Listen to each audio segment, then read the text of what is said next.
भाई लोग नमस्कार, मैं रंगा कुमार। आप देख रहे हो कुमार रंगा यूट्यूब चैनल का स्वागत है। दोस्तों आप लोग देख सकते हैं कि सुपरस्टार खेसारी लाल और आप लोग बीच में अमरपाली दुबे और आप लोग बीच में अनंजय रघुराज जी आप लोग देख सकते हैं और राजेश मिश्रा जी आप लोग जो बैठे हुए हैं।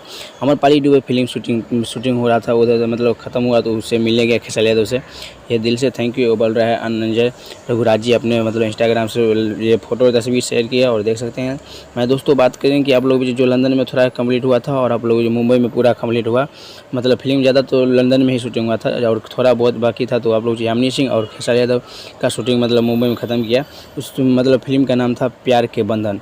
ये फिल्म बहुत ही तगड़ा होने वाला है, उसका कि कंप्लीट है मतलब ख़त्म हुआ तो अनंजय रघुराज जी अपने इंस्टाग्राम पे बोला दिल से थैंक यू और अमरपाली दुबे मिलने आया उसके लिए भी आप लोग थैंक यू बोला है अपने इंस्टाग्राम आईडी पर। नहीं विषय तो आप लोग जाकर देख सकते हैं। चैनल पर नहीं हो चैनल सब्सक्राइब के लिए मैं मिलूंगा आप लोग बीच में।